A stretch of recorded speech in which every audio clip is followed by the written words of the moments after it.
It's Liz Yuille from Old Stables Crafts. Welcome to my YouTube channel. I'm a Stampin' Up demonstrator based in the UK. Today is another Inspire Create Challenge day and we have a sketch for you. This is the sketch. Keep getting notifications. This is the sketch. It's just a jumping off point. You don't have to be rigid with it. And this is the card that I have put together. So you can see this is, you know, circle, etc., etc. So I'm using the A Little Lace stamp set. There is a matching die, and by matching I mean it coordinates as opposed to die cutting any of the images. At the moment this is at a bundle price.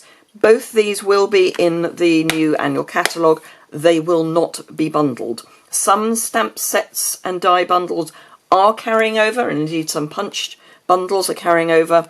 This is not one of them. So if you want to save 10%, get it now. So I don't know if you can see that I've used the subtle embossing folder. This is vellum, so I've stamped on vellum, and then I've got the hello just down here as my band across, but I've also got it in the inside, and you can see that my hello is actually a larger image. So let me show you how I've made it. I have done a little bit of prep in advance, but not much. So Rococo Rose, my cardstock dimensions will be on my website, which is linked immediately below, and you will go straight from that link.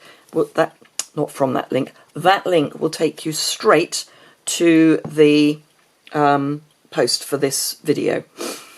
So I'm just going to stamp this towards the bottom right hand corner and give it a reasonable press. And there we go, lovely image. And I've also got a piece of vellum which just flew across the room. There we are. You can't really see it, but it is vellum. And I'm going to stamp on this as well.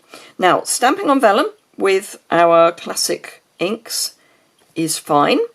Well, there are two things I would say. First, be careful not to smudge, because it is a shiny surface. I mean, I know it's not shiny, but it has that look or that feel to it. And also you need to leave this to dry for quite a long time. And that's where I have prepped, and I'm hoping that this one is now dry. And it is. I have blasted it with the heat gun as well, but I will be coming back to that in a moment. So for now, let me do the other bits of stamping that I need to do.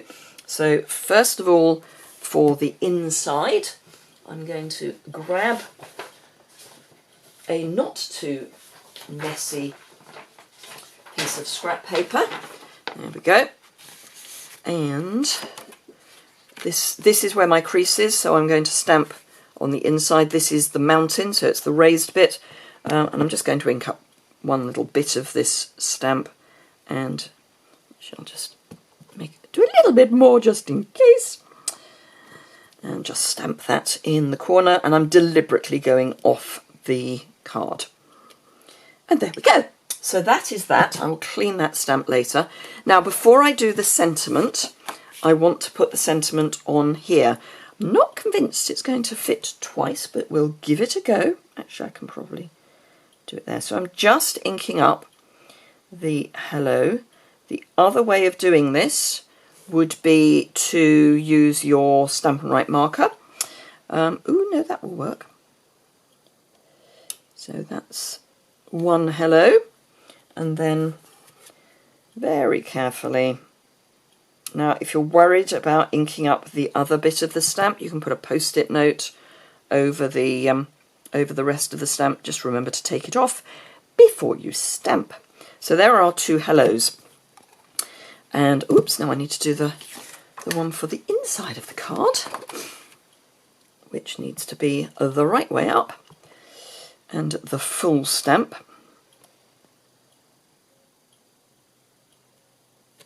There we go. So let me close that up and pop that to one side. Now this needs to go through the subtle embossing folder, and I want the lines to run across so that it echoes the this line here.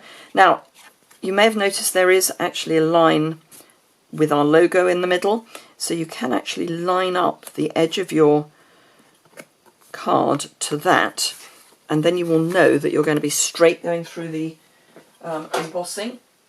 And I've just got to run that through. Bear with me one moment, I shall not be long. Because this is one of the old style embossing folders, so my version is, I'm just using the standard Big Shot platform and a normal cutting plate. If you've got it, since we've gone over to the 3D version, you'll need the blue embossing plate. So there we are, that's all nicely embossed. I don't know if you can see, but it is nicely embossed. So putting it together is really quite easy. But the only tricky thing is going to be the vellum, which is not that tricky.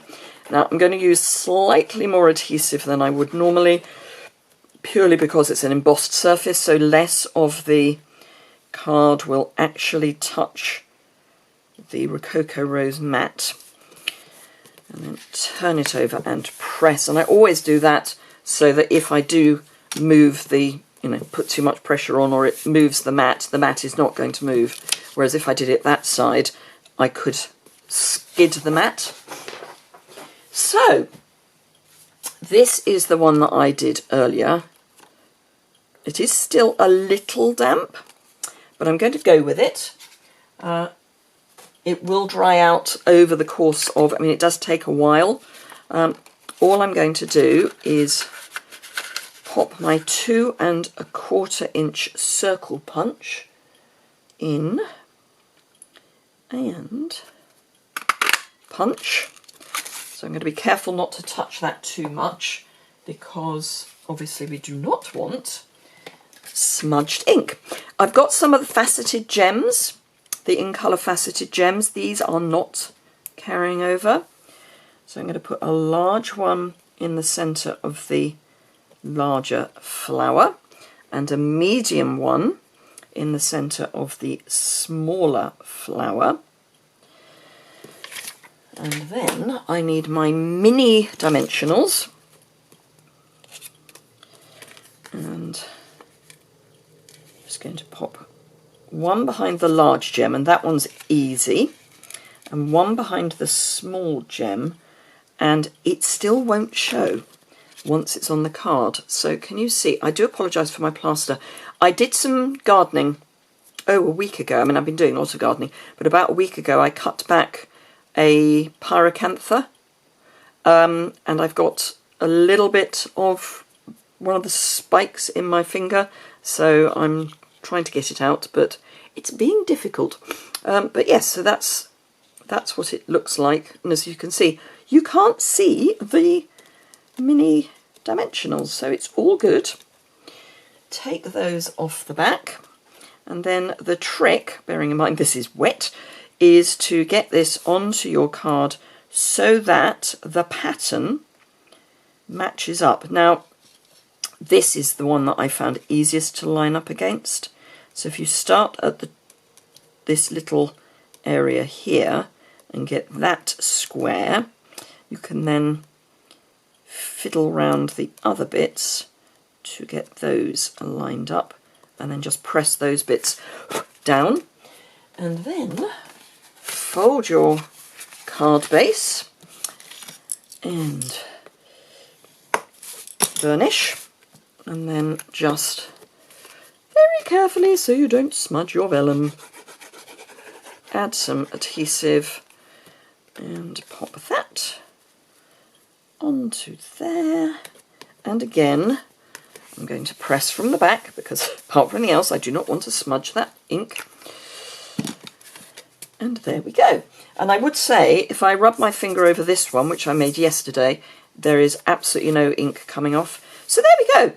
So I hope you enjoy our sketch for today.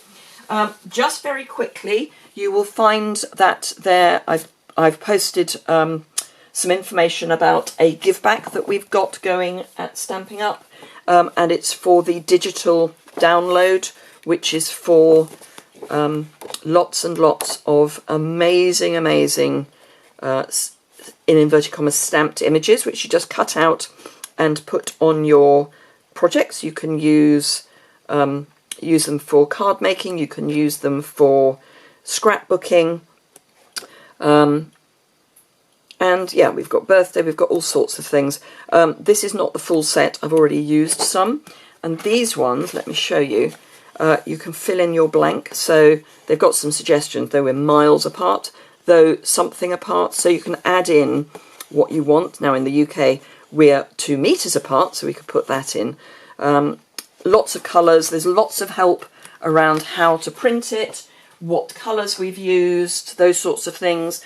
It's a digital download, it's not available in my online store. 100% is going to global charities that are helping with the COVID-19 pandemic. You get to choose which of the 2 you wish to support, or you can choose to split the money equally. So I would be thrilled if you would get that.